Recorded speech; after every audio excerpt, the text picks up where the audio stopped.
Am I the a-hole for moving out of my dad's house and telling him I won't let him see me graduate? When I, 18F, was 5, my mom died. My mom always wore this necklace that she got as a teenager. It was unique and special and meant so much to her, and she gave it to me to wear before she died. She told me that if I ever wanted something physical to think of her by, I could have that, and she knew it would work because she always wore it. And I treasured that necklace.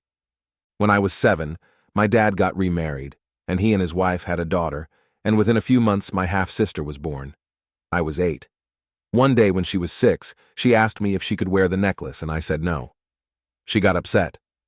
My dad and his wife were upset with me for being unwilling to share it, so my dad forced me to take it off, and he gave it to my half-sister. He said from that day on it was hers because she deserved it, and I had acted immaturely and cruelly by refusing to let her even touch the necklace. My dad and I got into a big fight about it, and his wife inserted herself into the whole thing by saying, I loved the necklace more than I loved my half-sister. It was less than a week later when everything shut down, and for months after things were tense and I was angry, like beyond angry, because my half-sister kept the necklace and I was seething. She refused to give it back to me, and Dad would yell when I would try demanding it back when asking failed. 2 years ago, she broke the necklace. It was an accident, but I was there when it happened, and she was being careless with it, and her parents were watching. I lost my it, and I yelled and cursed and told my dad I would never forgive any of them and I would never, ever let it go. It took a month of me feeling that way for him to regret it and to realize that my half-sister cared more that I was mad at her than she was about the necklace. Because part of him actually believed the necklace meant something to her too. I refused to accept his apology. His wife called me bitter and said I was shameful for loving a necklace more than my own sister.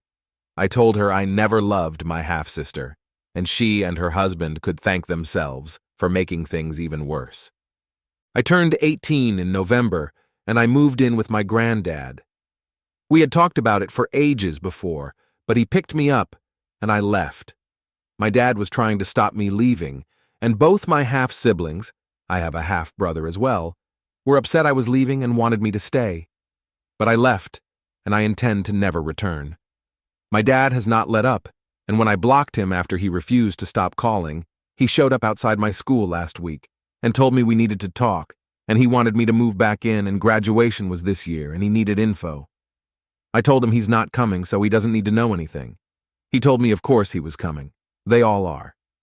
I looked him in the eye and told him if they show up, I won't attend the ceremony, and I will never give him the satisfaction of watching me graduate. He told me I took it all too far, and should find a way to forgive. Am I the a-hole in this situation? Am I the a-hole for refusing to take money from my son to spend on my stepdaughter's medical care? I, 40M, have a son, 15M, with my late wife Cassie. Cassie died when our son was 5. She was left a large sum of money before her death because her death would have been preventable, but her medical team was negligent. She used the money to clear any medical debts, pay for her funeral, and the rest went into a savings account for our son. I have saved since, but not as significantly as the money already there from Cassie. I remarried when my son was 11. My current wife Andy has a daughter who is now 11F. Before we ever got married, we had discussed finances, the kids, and how our blended family would work. We spoke about savings for our kids. My stepdaughter has hardly any because her father cleared it out during his and Andy's marriage and refused to contribute to it again. So she started a new one. Andy was aware my son had a lot of money in his, but she does not have access to his, and I do not have access to my stepdaughter's. We felt it was better to keep saving individually for our bio kid, and we agreed not to interfere, but everything else is together, so paying medical stuff, household stuff, extracurricular stuff, etc. Everything with that was fine until September. The brief description is, my stepdaughter was born with some medical problems. These problems require daily meds and surgery on occasion. In September, my stepdaughter had a surgery that went badly and created more problems. Andy found my stepdaughter a new doctor. This new doctor discovered a further complication which required a new and costly medication in the short term and a big surgery to correct. The surgery costs a lot, but we would pay it off eventually. This is when Andy suggested asking my son if we could pay the cost directly from his savings. I told her no. She told me if I explained that it needs to happen and he will still have plenty, it won't be an issue. I told her it would be, and that money is for my son, not for us. Not for anyone but him. Andy went and asked my son anyway, and without letting me know. He told her no, and she raged at me, which is how I found out. I told her she crossed the line. She told me it's easy for me to say when my son isn't the one living with medical problems. I told her that did not give her the right to ask my son, who is still a child, for money. Things got so heated that my son and I moved out because Andy and I did nothing but fight, and she then went on to say some crazy things, like my son hates her daughter and wants her to die. Andy's parents have interjected now and called me out for refusing to alleviate the stress of medical bills for Andy and my stepdaughter by taking money I did have access to. Andy also said I showed how little I care for my stepdaughter. I told her we were still going to pay it, so I don't know what she's talking about. But she and her parents called me an ass. I'm still furious she went to my son and asked for money after I said no. Am I the a-hole? Am I the a-hole for refusing to let my stepbrother and his family live with me when I have a huge house, he is offering rent, and they have nowhere else safe to go? When I, 28F, was 10, my mother married my stepfather, Nick. My mother was a loving and involved parent to Nick's son, Ben, now 34M, but not for me. There were pictures of my mother, Nick, and Ben all over the house, but none of me. They found any excuse to have family time without me.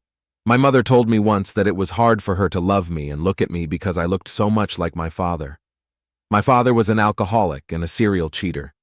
My mother and Nick would constantly make comments about how I was going to turn out as a failure, embarrassment, just like my father.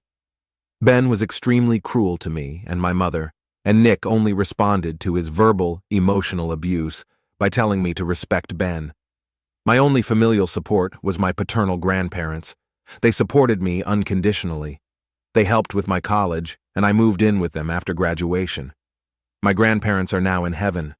I inherited their home and have lived there alone for 3 years now. I've tried many times since graduation to talk to Ben about how his bullying impacted me.